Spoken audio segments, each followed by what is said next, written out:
Well, we're now joined live from Manila by the Vice President of the Philippines, Sara Duterte. Many thanks for joining us on the program. It's a pleasure to have you with us. So it's been over 100 days since your father, the former President Rodrigo Duterte, was detained by authorities for the ICC. The Philippines officially cut ties with the ICC in March 2019. So how does that affect the legitimacy of this detention, in your opinion? Thank you for having me. Good day, everyone.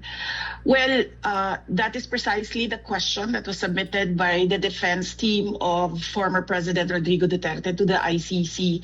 The question on jurisdiction, particularly because they conducted the investigation 2 years after the withdrawal of the Philippines as a member of the ICC, and therefore is already prescribed. And do you see any political motives for the case against Mr. Duterte? Well, yes, because before his detention, former President Duterte was a staunch critic of the Marcos administrations. There are serious allegations and questions about his competency and allegations about drug abuse that came from the former President Duterte. And before his detention, there was a preparation by the former president of a campaign for his senatorial candidates for the PDP, his political party.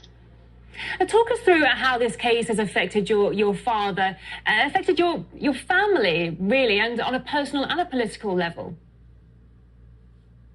Well, the last time that I talked to my father, he always said that you make your own history in this world, and he leaves it all up to God, whatever will happen to him. And he also said that he did what is best for his country, rightly or wrongly.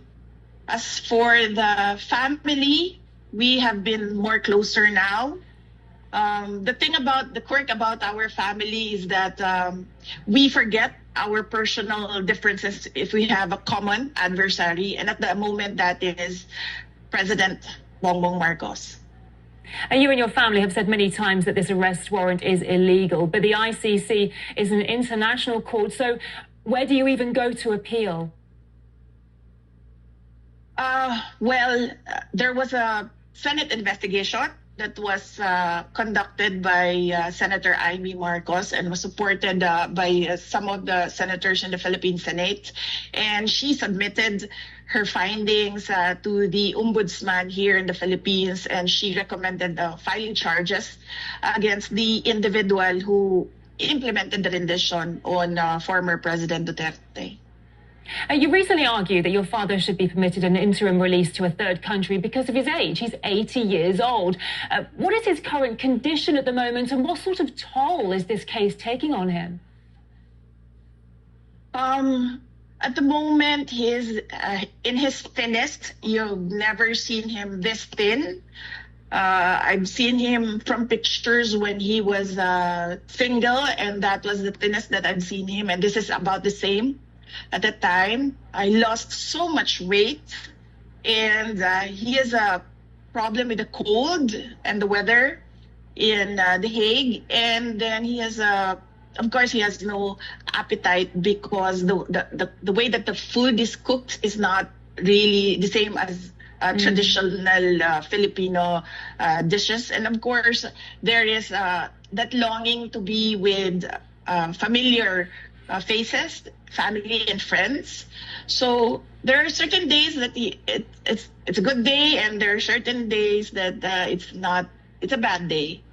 So yes. The ICC, let's talk about the charges against him now. The ICC detained your father on charges that he was responsible for crimes against his people, that it seems he remains deeply popular during this time. He's been elected as mayor of the city of Davao. So clearly some Filipinos still support him. What does that say about the ICC's continued detention of him, in your opinion? Well, as I said, the ICC is all about human rights and justice, and we don't see it in the case of former President Rodrigo Duterte. He has been in detention for more than 100 days without recourse for bail, and now his petition for interim release has been vigorously opposed without a legal reason by the prosecution. He has already stated in his brief that he is not a flight risk because of his age. If you can see the footage where he was pushed up the plane, he really had no strength at all to resist. And he doesn't intend to intimidate witnesses. He hasn't done that. He's been mayor. He hasn't done that. He was president when the ICC case was filed. He hasn't done anything at all with the witnesses. We all know the list of witnesses because we have information coming in from the investigations conducted by ICC investigators here in the Philippines, and he hasn't done anything. For the past 2 years, we've been telling him to prepare for the ICC case, but he said that it's all crap, it's nothing. And clearly, when we heard the charges, we found out that it's really nothing. It's 43 counts of murder. That's not even close to crimes against humanity. It must be an incredibly stressful time for you and your family. What message would you send to Filipinos around the world who continue to support your father? Yes, in fact, majority of the Filipinos in the Philippines continue to support former President Duterte. A lot of them pray for his return to Davao City, and a lot of them pray that he will be acquitted of the charges. And we thank the Filipino communities around the world for their prayers. It is a big help, and it helps President Duterte to know that Filipinos regularly visit The Hague, even if they are just outside the detention unit, and Filipinos regularly conduct rallies so that the world will listen of the injustice that is done to him by the ICC. And indeed, you have your own concerns currently with an impeachment process against you in the Philippines. You say it's politically motivated. Explain to us, what could these motives be exactly, and who do you think could be behind this? Well, it's all about the refusal or the intent of President Marcos. It is the intent of President Marcos not to step down. He wants to perpetuate himself or his family in power. It is clear from the moves of his administration against political opponents. And in fact, one of his relatives, and this is a personal knowledge of mine, has expressed that he wants to run for president. This all started with the People's Initiative, wherein they wanted to amend the Constitution to shift into a parliamentary form of government where the Prime Minister is not voted by popular choice. When they failed in this, they started the impeachment.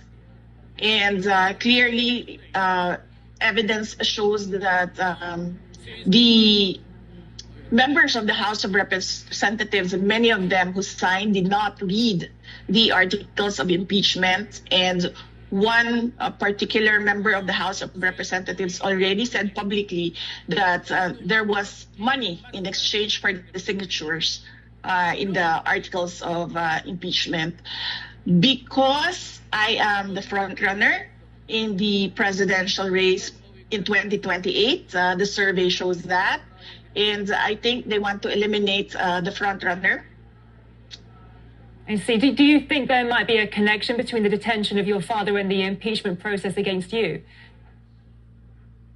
I believe so, yes. They think that if they take out a former President Duterte, they will weaken me because it's one brand, it's one family. The Philippine Senate recently returned the impeachment complaint to the House. What will the next steps be?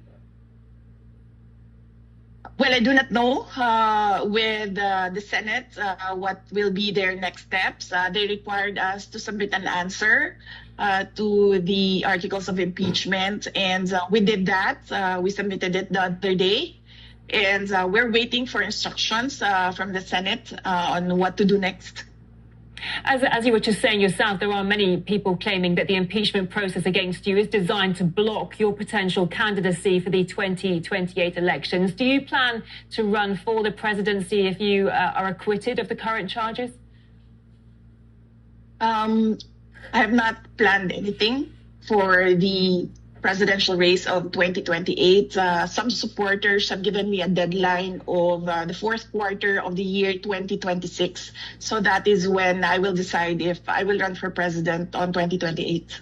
Your approval ratings are currently, well, reached 59% in March. What sort of public support have you received since then? Do you have a feeling that a majority of the Filipino people stand behind you? Well, I do not know. I don't have the numbers. I don't have the surveys. But I am comforted by the fact that wherever I go, people express their support and their prayers for former President Duterte. If we can just touch upon geopolitics for a moment, because the US often interferes in disputes between the Philippines and China in the South China Sea.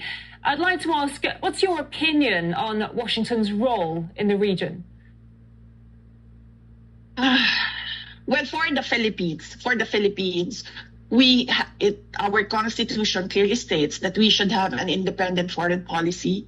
So our relationship with the U.S. and our relationship with China should be two separate engagements, and we should not lean towards the U.S. for our problems with China, particularly our issues in the West Philippine Sea. Yeah, the Philippines is kind of in the middle of all this, isn't it? Because the Philippines being a long-time ally of the US and Asia, at the same time, Manila maintains robust trade ties with China. So I'm just wondering how difficult it is for the Philippines to find the right geopolitical balance between these rival superpowers. Well, as you can see right now, the Philippines, clearly the administration of President Marcos is leaning towards the U.S. and is alienating China. And I really believe, and I've been asking for his explanation on where is the independent foreign policy of the Philippines currently. And I believe that the Philippines should not be involved in the cooperation and competition at the same time of the US and China. Being a middle power in the game of supremacy and domination, you need money and power, which the Philippines does not have at the moment. We will get to that in the future, but not right now. So it is best for us to stay in the middle. And as I said, keep our relationships separate and do not lean towards one country or the other. A pleasure speaking to you today. Many thanks for your time. We've been talking to the Vice President of the Philippines, Sara Duterte. Thank you. Thank you.